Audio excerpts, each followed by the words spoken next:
Now, if you have an intolerance for dairy, then this is a perfect recipe to enjoy your lovely fudge. Just because you can't have dairy doesn't mean you can't enjoy the lovely smooth creamy texture of chocolate fudge. G'day, welcome to Todd's Kitchen. I've had this recipe requested time and time again, so here it is. It's very simple, but it's delicious. So join me today as I make my version of a 3-ingredient dairy-free fudge. Now we're going to start this fudge recipe off with a pot on the stove, and I have this on a medium heat, just below medium. You don't want it too hot. So to that I'm going to add in 1 can, which is about 400 mils of coconut cream. And I believe that also works out to about 13.5 fluid ounces. Okay, so while it's just on that, just below the medium heat, just give it a quick stir every few seconds or so. And we just want to bring this up just to warm it up a little bit. We don't want to overheat it. We just want to warm it up. So it should take about, say, 2 minutes.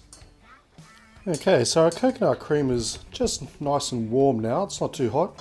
So next I'm going to add in 3/4 of a cup of powdered or icing sugar.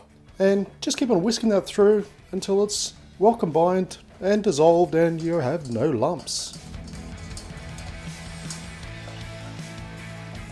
For our last ingredient, I'm going to use some dairy-free chocolate chips.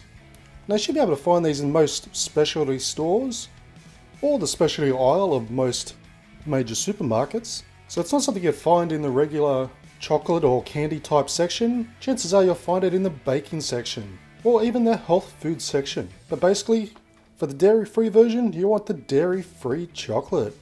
And I'm going to need 3 cups worth. Okay, so with our powdered sugar completely dissolved in our coconut cream, we're going to pour in 3 cups of our dairy-free chocolate chips. And just simply mix them through until they're completely melted. And once melted, take them straight off the heat. We don't want to overcook them, otherwise you'll burn the chocolate.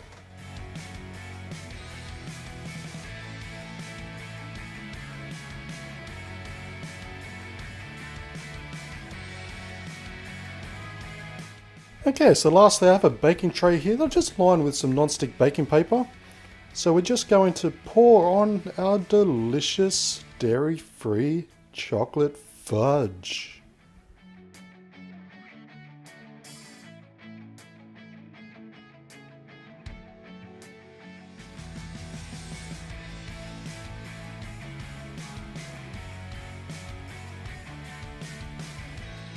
Okay, so once all flattened out and it's all nice and ready, we're going to place this into the fridge for about a good 3 to 4 hours to completely set. Now I've had it in the fridge for a few hours, and it's very simple to cut up. Can be a little bit sticky of course, but it's very simple to cut up and place on a plate and serve. But if you don't want to serve it straight away, I suggest that you keep it in the fridge until it's ready to serve, because this recipe is best kept cold. If you leave it out of the fridge for too long, it can start to melt and stick to the plate. But as long as you serve it pretty cold, then you don't have an issue and you have some lovely dairy-free fudge. So even if you don't have an issue with dairy, you can still make this because it still tastes fantastic. You have that lovely chocolate taste, mixed in with a bit of that slight coconut taste as well.